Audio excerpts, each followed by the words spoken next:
Hi guys, welcome back to Vritvi Talks the Ambition podcast. I hope you guys had a great Diwali and wish you all a prosperous new year from me and my team and my family to yours. Well, you all know that I have a soft corner for female entrepreneurs, and what best time than Diwali to bring in one such inspiring female entrepreneur on my show, this being a Diwali episode. She is the founder of this wonderful organic skincare brand called Juicy Chemistry, which has been awarded as the best D2C brand under the Beauty, Wellness and Health Sector 2023.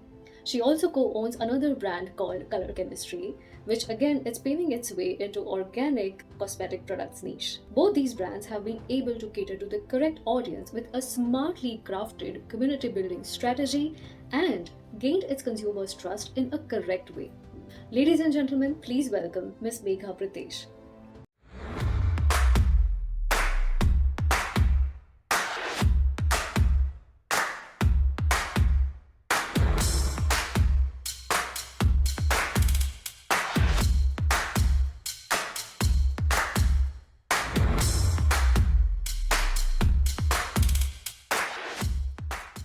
Hi, Miss Megha. Welcome to Vritvi Talks the Ambition podcast. It's a pleasure to have you.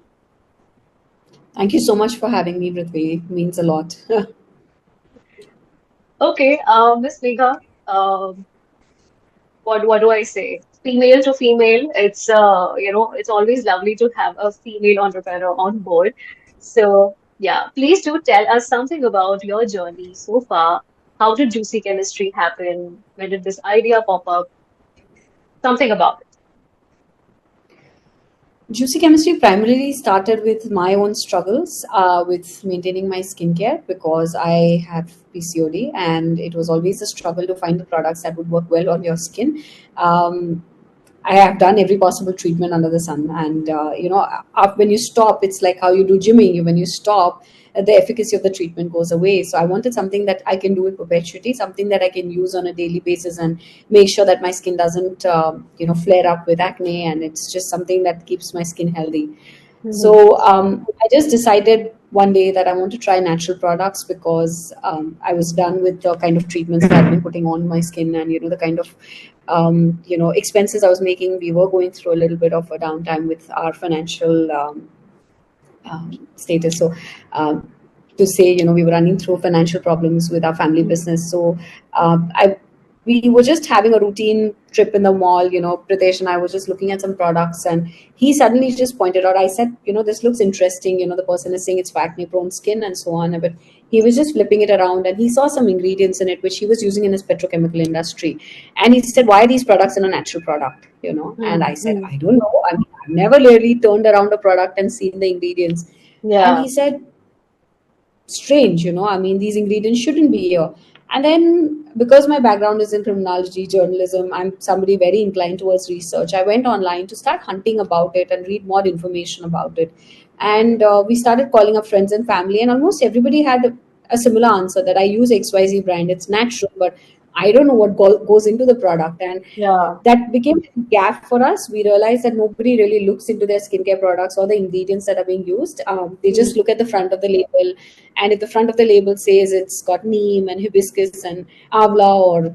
strawberry, people actually believe that these ingredients are there in the product. Yeah. Yeah. So that's how, yeah, so that's how we started our research, and we literally started with 5,000 rupees in our 10 by 10 kitchen, experimenting with our own formulations. We don't come from this background, but we just did a lot of research, and that's how Juicy Chemistry came into being. So yeah. That's lovely. But what are the challenges that you faced? Because, like you said, that this was not your background, right? You come from a totally different background. And I can totally relate to it because even I come from a totally different background. Like my education is completely different than what I'm doing today. And I quite often say this, that your education doesn't define what career path will you choose, right? 10 years ago, you never knew that you would be an entrepreneur to a skin-based brand, right? Yeah. Yeah, so what were the challenges initially? Because I'm sure the research must have taken you quite a lot of time. Yeah. So it took us almost 18 months before we even managed to do something. And secondly, because we were completely bootstrapped, we had no money. Um, Hmm.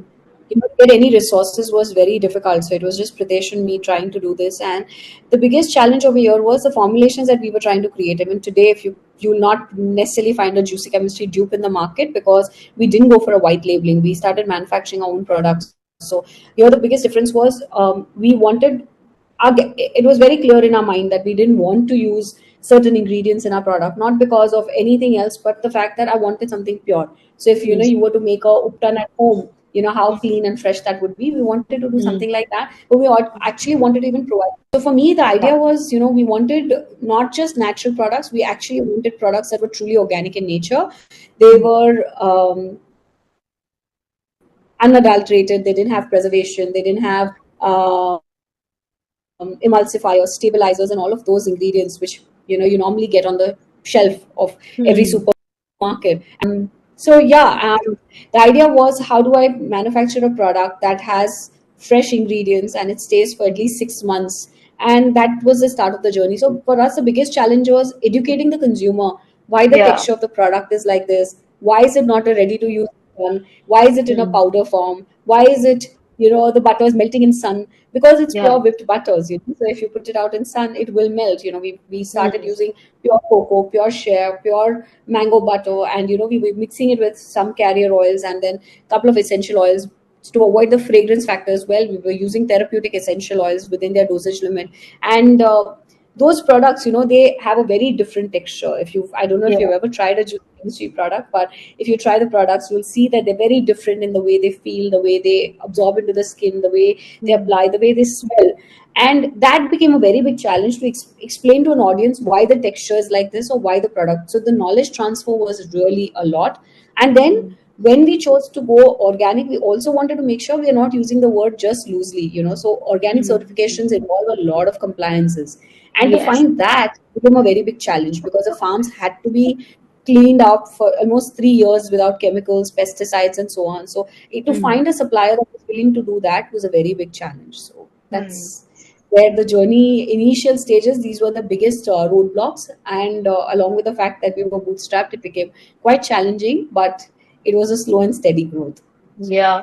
But transitioning like an organic brand and manufacturing it all by itself and then making it so big that today you're getting awarded for these, D2C, like the best D2C brand in India and stuff like that. So do you think the odds and the challenges are the same for everyone in the same space?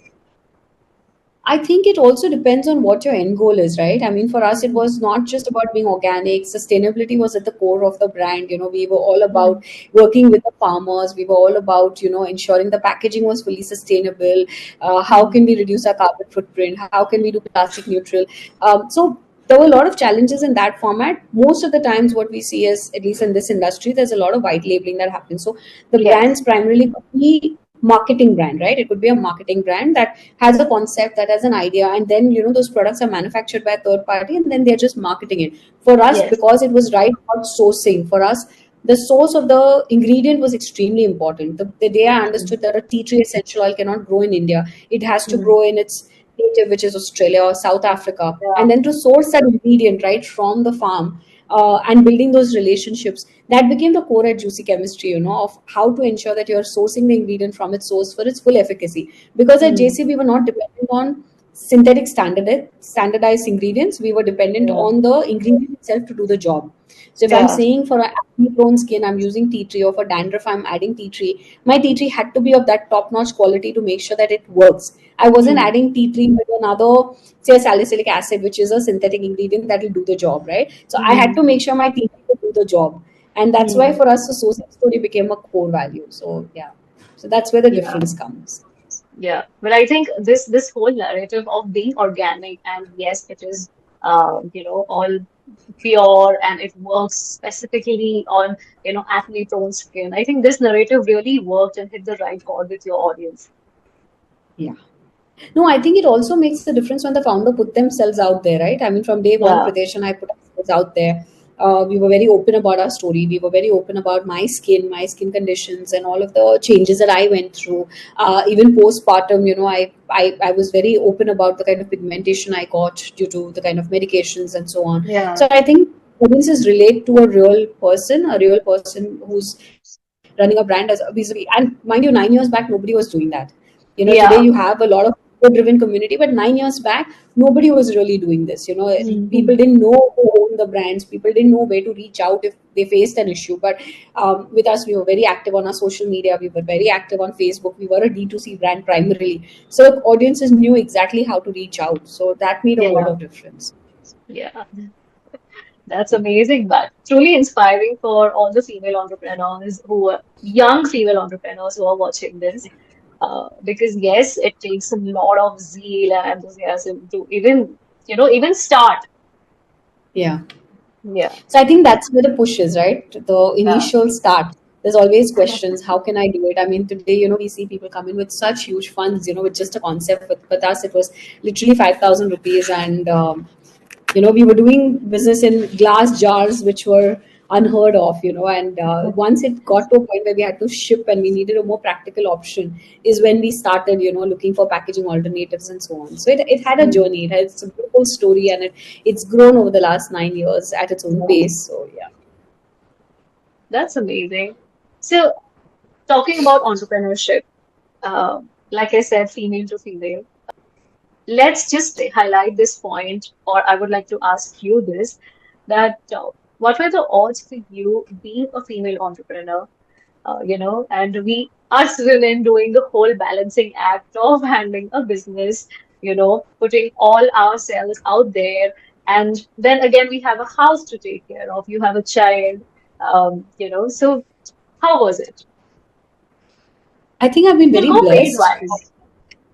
No, I think I've been very blessed. I think it's one of my biggest privileges. But honestly, I never paid so much attention to the whole female entrepreneurship aspect of it, because I Hmm. always felt like an equal whenever I was working with my husband or even at home, because I was never treated differently. That okay, it's fine if Pritesh is working, but you need to finish this and this. It was always very clear both of them are working. So I was never expected to do anything beyond that. So while I chose to do certain things out of the fact that I wanted to do the whole work life and home life balance, I was never expected of it. And that made a huge difference, because when there are no expectations and you're doing it on your own, you at least don't feel like you're disappointing somebody. Or you don't have to really be headstrong and say, okay, I'm going to do this no matter what, who cares. I didn't have to have that attitude. I've always had a very strong family support backbone. My parents have been my backbone. They've been extremely supportive. Here, Hmm. Pritesh's mother, she's my mother-in-law, extremely supportive in every way possible. Hmm. So I think it's also a lot to do with time management, how you look at your Hmm. work and how you approach it. Yeah. When you start this, I mean, even today, there are some days we're working almost 15, 16 hours a day, right? And back then, Yeah. when we started, it was just us. We were doing the couriers and doing the packaging, and we were doing the bartan, and we were doing everything, right? Yeah. So we were working easily 18, 19 hours a day. So Yeah. in that, if somebody had that expectation, I think it would be inhumane. So I feel it's important to first know your goals. It's important to set your path right. And as an entrepreneur, I feel we multitasking is something every entrepreneur should know. I mean, you might not be great at it sometimes, but I think multitasking helps a lot. At least in my case, it helps a lot. So for me as an entrepreneur, these small things have helped a lot. But like you said, the biggest thing has been the family support. It's and I think it's important to even Correct. ask for help.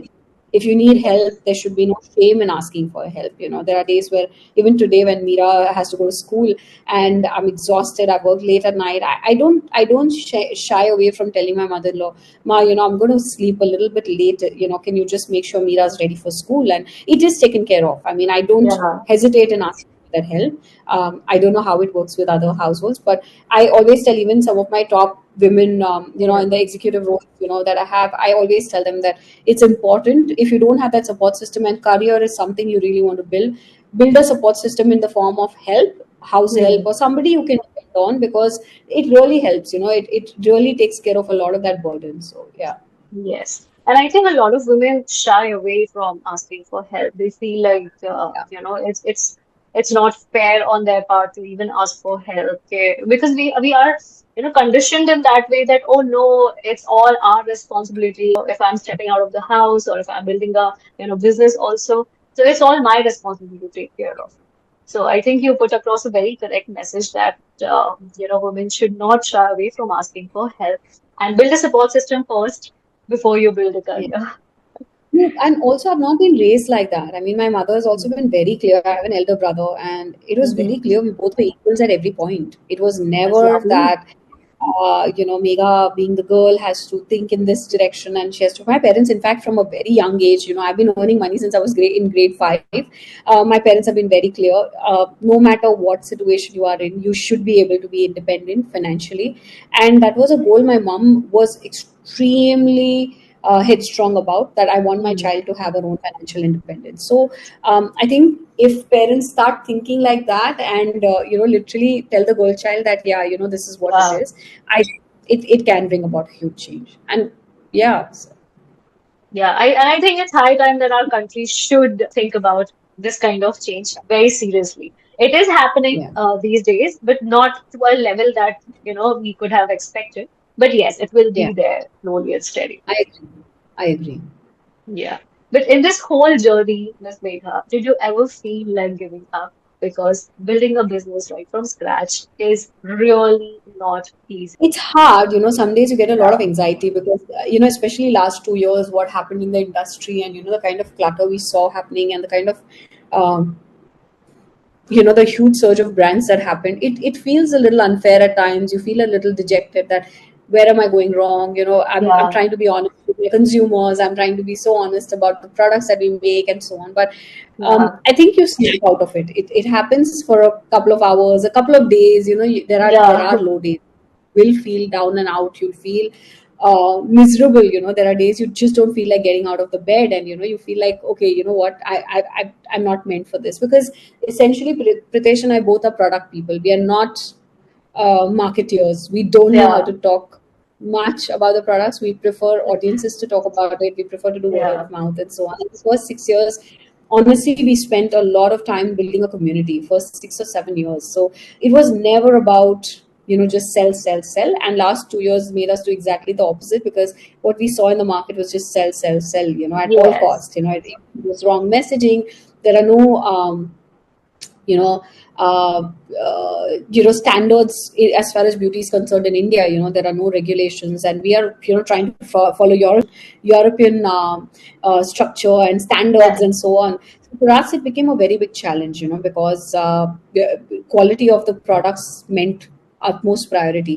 So last 2 years, yeah, a couple of times. First 7 years, never, but last 2 years, yes, there were days where I just felt I can't do it anymore. It's just, how can someone say this, I, and like, people are just saying this, and, yeah. consumers are, so, of course, and at my heart, I'm still a journalist and a criminologist by profession. So for me, it's like right is right and wrong is wrong. I try to Yeah. read between the lines too much. I can't think, okay, it's for marketing, it's a clickbait, let it happen.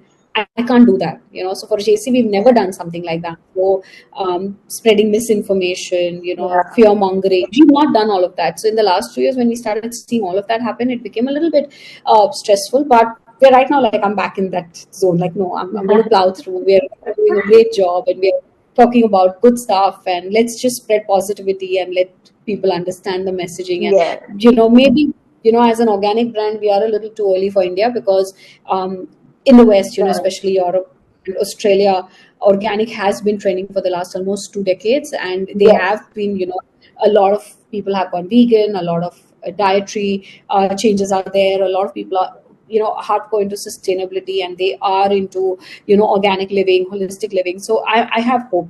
I feel like, okay, maybe a couple of years, but again, we'll be in that stage, because to me, the biggest goal is, India, the French beauty has taken the world by storm, Korean beauty has Yes. taken the world by some, Yes. niche American beauty and Canadian beauty brands. But India, having such a rich heritage of Ayurveda, has not been able to make its mark anywhere. We have, like, we're That's known true. for the supermarket brands, but it feels quite sad that having such a rich heritage, and we see brands in the West really bank on our Ayurveda and Ayurvedic techniques, and Correct. we in India, we want to borrow everything from the West. So for me, it's like, how do I spread the message of organic and Ayurveda, globally? And that may take some time, but at least, I know we are on the right track as far as purity of the ingredients and products is concerned. So yeah. Yeah. Yeah. That's amazing. But you highlighted a very interesting point that community building, you focused on community building first. And I'm sure it must have taken quite a lot of time and quite a lot of effort to, have that kind of approach. because I Yeah. know for the fact that community building kind of marketing Yeah. happens great when it's done right. Yeah. Right. Even if there are some brands which we also work with, as a marketing Yeah. agency, and when we tell them that, let's build a community first, so that is where their morale goes completely from here to here, because they are like, no, हमारे पास इतना time नहीं है, हमने Um, इतना invest कर लिया है, हमें इतने इतने returns अभी चाहिए होंगे, 6 months, 8 months, and then that's it. But that's really brave of you to, even opt for this kind of marketing. no, I think when you start from scratch, you have no option. Huh. How else do you tell a person why should you choose a juicy chemistry over an XYZ established brand, right? When we started, Yeah. uh, standing at every farmer's market, trying to talk to the consumer, explaining what is different about the product and how to use it. I mean, imagine, telling somebody how to use a powder cleanser without letting water get into it, because if water gets into it, it can grow mold, it can get spoiled, because at the end of the day, it's Yeah. raw organic powders, and this could Yeah. happen even if there was preservation in the product. So because it's not a ready to use, it's not like a tube which is just squeezing out a product. And the biggest thing for us was to tell them that every product that you see in the market, if you compare it, 70-80% of the formula will be same. There'll be one or two ingredients that will be changing in variation. So that's the reason, if you're going for organic, you'll have to have an adaptation. There will be a change in the way you use your products. Mm. And Mm. once we manage to get that, the loyal customer base increased, and that's when, Mm. at every the product line itself has come from our consumers. Like, hey, I'm using this now. I don't want to use an XYZ brand soap. Can you make an organic soap? Hey, can you make an organic shampoo? Can you make organic kajal? And that's how the entire line has developed, So that's how our community has actually Yeah. motivated us to do it. So, yeah. That's amazing. I mean, listening to your brand story, I feel like, okay, no, there is still scope and there is still hope of, having that lawyer brand to consumer kind of relationship building. Yeah. No, I mean, absolutely. I mean, see, last 2 years have gone like a wind, It just feels like Yeah, everything was yeah. too fast. Everybody wanted to grow really fast. Everything was about fast, fast, fast, fast, fast, at all costs. And now suddenly everything is slowed down. It's like, no, go back to. And I have always maintained this, it's a bubble. It's going to pop because the COVID driven Yes. sale that happened, you can't sustain that. There was a time people were locked in. There was a way people were approaching retail therapy, but today Yes. people have other goals. That's why the travel industry is booming right now. So to set that as a standard and not the year prior became quite a big question mark. I always questioned it, that how, I mean, you've jumped say 400%, 300%, that growth, but how do you maintain that? Because it's not going to happen every year. The entire dynamics changed for the 6-8 months that people were scared and sitting at home. The Yeah. dynamics changed. To expect that kind of growth consistently and to grow from there, to say, Yeah. okay, I grew 400%, next time I'm going to do again another 400%. It's not possible. So I think those standards and the expectations that were set in the industry, and it became a mad rush, and then it led to a lot of deep discounting, it led to a lot of price wars, and it led to a complete chaos in the community. And we are also a part of it, right? I can't step away and say we didn't do it. We were also part of it, because what do? You go like, okay, everybody's Yeah. doing it. I mean, I have no option. I'm a D2C brand. I can't stay out of it. I also have to figure my way around.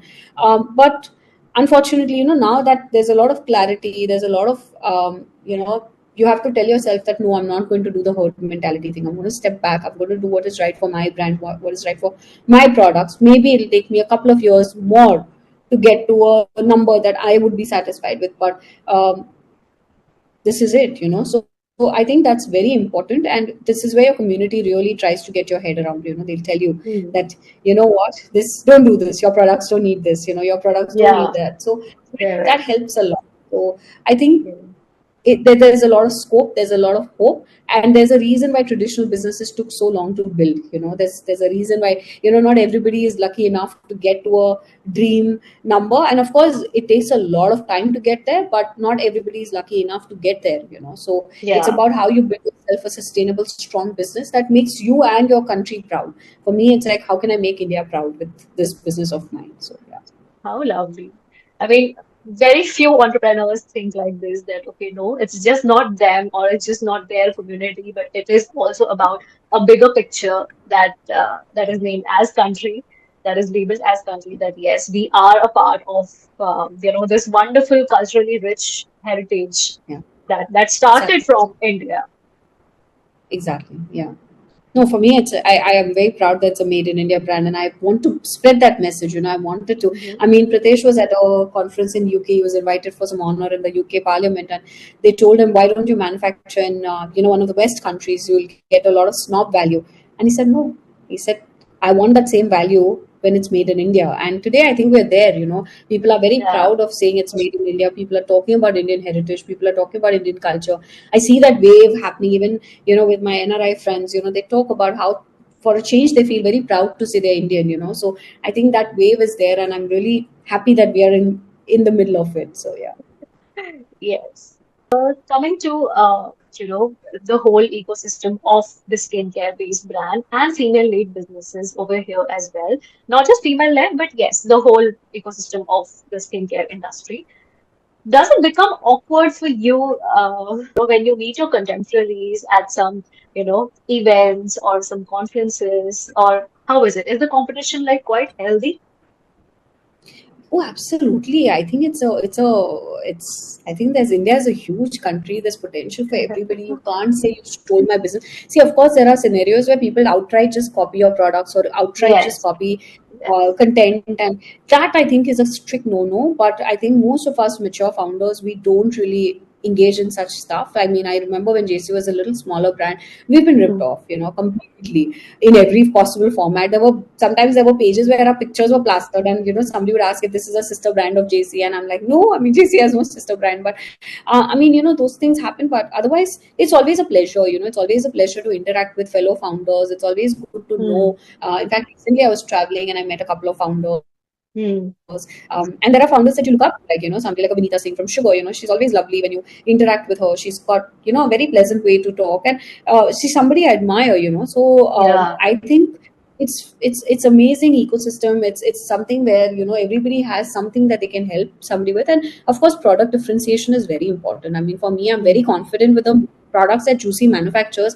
Is very hard Hmm. to replicate that in terms of today's market and in today's Yeah. price point, right? Like replication, somebody wants to do it, they can. But this, because Juicy's journey started with reading labels. Uh, we were one of the first brands to list every single ingredient that went into the product. So that That's made a us brave an move. easy, Yeah. yeah, that was a very easy target back then when we didn't have the funds, and Yeah. somebody with fund could easily just replicate it because it was very Yes. evident that the brand has done these ingredients. Those also hai, they're doing decently. Okay, then this product will work. So that has Correct. happened with us. We're very proud of the fact that we kept talking about read your label, read the ingredients. That it made certain, like a lot of brands today, write every ingredient, right? It wasn't Hmm. something that was a compulsion, that was something that was always there. It is something we started about 9 years back, where we kept talking about it again and again. So I think product wise, we are a very, very differentiated brand. I mean, if you were to buy my vitamin C in India, you'll not find any brand having the same vitamin C. That's a surety. So Hmm. that kind of confidence also you need to have in your products. You need to know what you're selling, and if you're underconfident with your products, then there can be an awkward situation. But I don't think so. I think it's a beautiful ecosystem. There are founders we have utmost respect for, and then there are founders that are in similar lines, and then we talk about just how bad the markets are, or what is happening, and what did work for Yes. you. I mean, it's a very open Yes. conversation, because at the end of the day, we all have to stick around. I mean, today we all are Yeah. cheering for Mama, right? I mean, that's what it is. So I don't think there's any awkwardness, at least not from my end. I wouldn't feel awkward if I met a fellow founder. So, yeah. Okay. Very well taken. Okay. So with so much happening around, there's so much chaos, in daily life also. I mean, you have your business to take care of, house, family, your personal space, everything, right? How do you find time or how do you unwind? Are you spiritual? Do you work out? Do you meditate? How? I love to draw. I love to paint. If it wasn't for this, I would have been an artist. I love to do that. Oh, So lovely. most of the time, it's with my daughter. I like to paint a lot.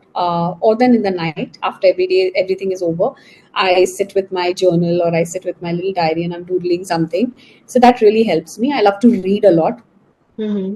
and then music. I like music a lot, so I put on something that is relatable, something that's very calming. Sometimes I will dance to it. Just if I have a very stressful day, I'll just put on some music and I'll just dance my way around it and just try to unwind and just get myself tired out to a point where I don't have the capacity to think more, and I just go to sleep so that when I wake up the next morning fresh. I am I am spiritual in a way where I believe a lot in karma. I like to believe and do good to get good, but I don't really meditate. I don't think I have the patience to do meditation. But But at least you I do. journal. You write it down. Yes. I read, yes. I write, I read a lot. So that helps a lot. I do take away a lot. When I'm reading something, I read poems or something, I do take away. I like to take that information and I really like to soak myself in it. I don't just read it for the sake of it. I really try to see if that particular information can actually have an impact in the way I'm approaching work, or the way I'm approaching another human being, or the way I'm approaching my personal life, the way I handle my daughter or the way I talk to my husband, all of that. But for me, reading holds that importance, where I need to pick that up and I need to really instill that into my life. It cannot just be a book that I'm reading. And sometimes, yeah, I love reading about crime because of my background, but it's, again, when I talk about crime also, it's got to do a lot with behavioral Yes. analysis, it's got to do with Yes. forensics and so on. So I enjoy that kind of stuff. But yeah, so that's what I do to unwind. So evenings are my time. Like from day one, I've made sure my daughter is in bed by 7:45, no matter what. And then post dinner, I'll finish a little bit more of emails and stuff. But in the night, that 1 hour is mine. Nobody can take that away from me. So yeah. That's lovely. So, what's the one advice that you would like to give to all the budding female entrepreneurs who are willing to make a mark in the skincare industry? Because trust me, there are a lot of female entrepreneurs who are working from their kitchen. They are coming up with different new beauty products every single day, and they're using it either like dadi ke nuske or something from mom's kitchen and stuff like that. So, and also in the past few years, India has seen quite a good surge of female entrepreneurs in the skincare industry. So, what's that one advice you would like to give? See, I really think it's important for them to understand if there's a product market fit, if there's a requirement in the market. I mean, I would think, when customers were asking us for a kajal or they were asking us for a lipstick, I'm like, why? I mean, there are enough and more. Why are you asking for more lipsticks? And they said, no, Yeah. we don't trust anybody.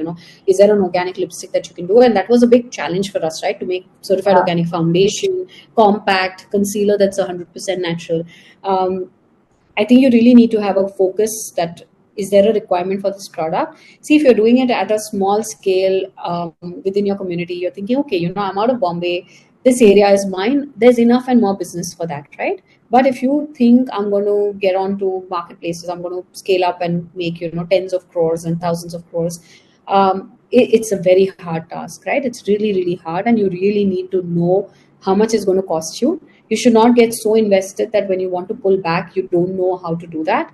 And it's a very honest advice, because there are days where you'll feel completely lost with the clutter in the market. How do you differentiate and how do you talk about it, right? Today, because there's enough and more competition, are you going to keep doing discounting? Are you going to keep fighting to get that customer's attention? Because even on social media and ads, your attention span of a consumer is reduced so much. They Yeah. don't have the time and the patience to read about the product, to understand the product. So unless and until you have a clear goal, why am I launching this? What am I going to do with it? Is this actually efficacious? Today we're talking about clinical studies and we're talking about like products that actually work. Will this just be enough? So I think those question marks are very, very important as far as the skincare industry is concerned. The days of Facebook marketing have gone where you would spend 1 rupee and get 3 rupees back. Today it's very, very cutthroat. It's very hard to find that right audience and actually engage in that audience with all the updates that have happened. So my thing is not to get carried away and think, okay, so and so did it, even I can do it, or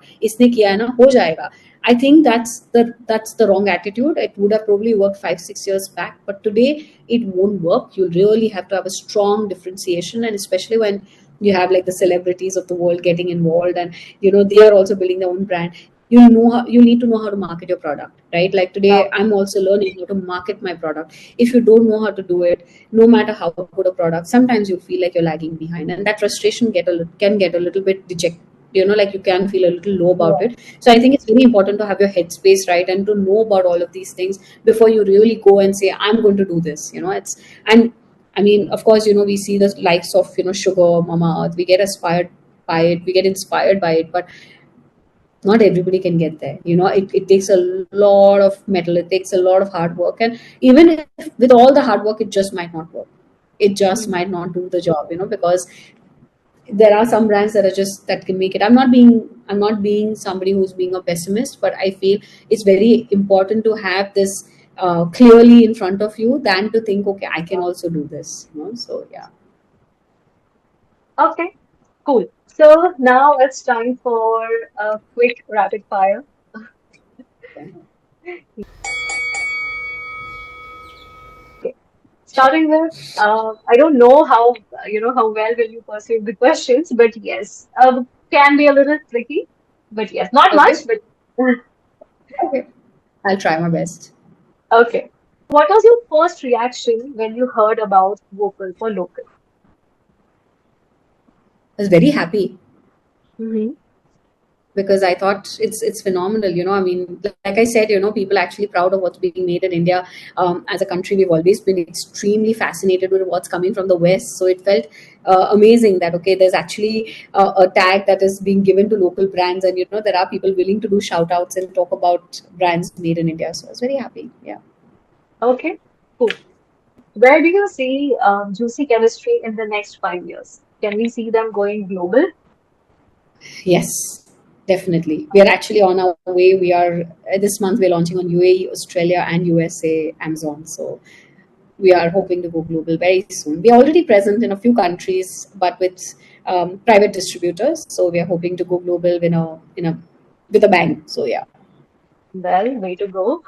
If given a chance to build a brand again, would you prefer a D2C only or a B2B brand? I think D2C. I would still stick to D2C. Yeah, I think there's a personal touch with the consumer. I really enjoy that. I have loved interacting with consumers, and there's so much to learn in the process. So I would still go for D2C. Yeah. Okay. Your favorite pick or your personal pick would be Juicy Chemistry or Color Chemistry? Juicy chemistry any day. Juicy chemistry. But I feel like skincare is the most important. Makeup is something that is like a add-on. So well, I love color chemistry, of course, because it's my second baby, but third baby rather after me. But yeah, juicy chemistry any day. Okay. If you get a call today from Shark Tank to be a shark, your reaction would be? I would say Pritesh would be a better fit. Pritesh would be definitely a better fit to be on Shark Tank. Yeah. Okay. What is the best and the worst advice that you have received throughout your journey or before you started? I think the best journey is from my parents. Never give up. My dad always says it. He's somebody who's gone through failure in his life and then come back with a bang and how so and he's made sure that he's made me a very capable woman. Both my parents, they made me very capable. So for me, the best advice has been always never give up. And never lose hope. The worst has been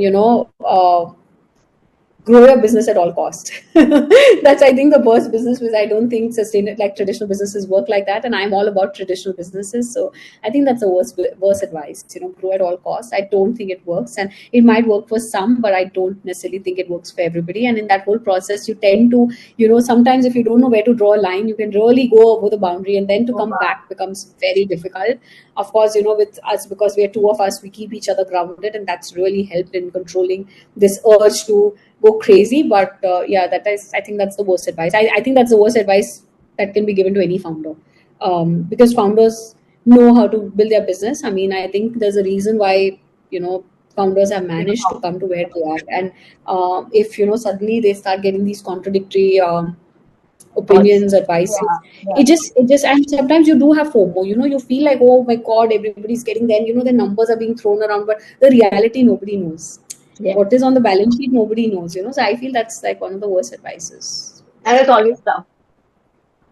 It's tough. I mean, you can't grow at all costs. It's not possible. Yeah, it's really not possible because there's so many aspects involved that I don't think it's possible. So yeah. Okay. As a brand, you should tell more stories or just sell. Tell more stories. I think it's so important, tell more stories. I any day believe in that, because I think that has a personal connect with consumers. Of course, a very small audience relates to it, but to me that audience is more special. Hmm. I thrive on that audience, who understands the stories of real people, and can relate to that. So, yeah. Okay. One last question, which probably is my favorite, and I ask this to every guest that comes on my show. Love or ambition?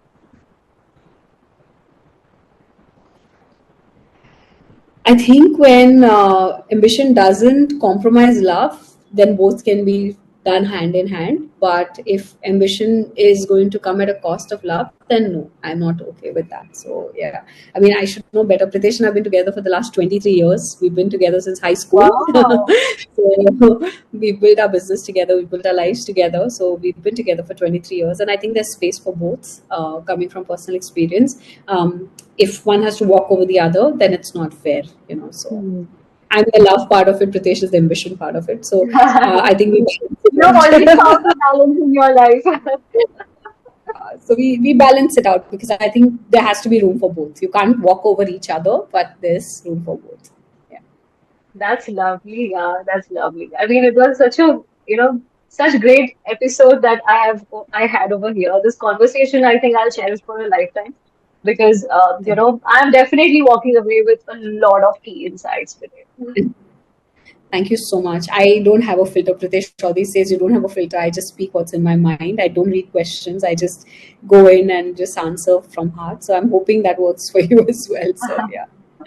And yes, in the next call, I would definitely love to hear to your love story as well. I think that will help me, write another novel or another book that I keep writing upon. Absolutely, anytime. I think we have a very interesting story, so you'll quite like it. So yeah, sure. Thank you so much, Miss Megha, for sharing out your valuable time and coming on my show. My pleasure. Thank you so much, Vritvi. It was a pleasure. I hope you also Take care. enjoyed this episode as much as I did. Absolutely, absolutely. I don't do this much, but that's what my team keeps telling, that now you have to do this more. So I'm all ears for it, and I want to be a part of more of these sessions, because I think, like you said, a brand needs to tell stories, and for me, this is the best way to talk about the brand. So I had a lovely time. I had an absolutely fabulous time. It was lovely interacting with you.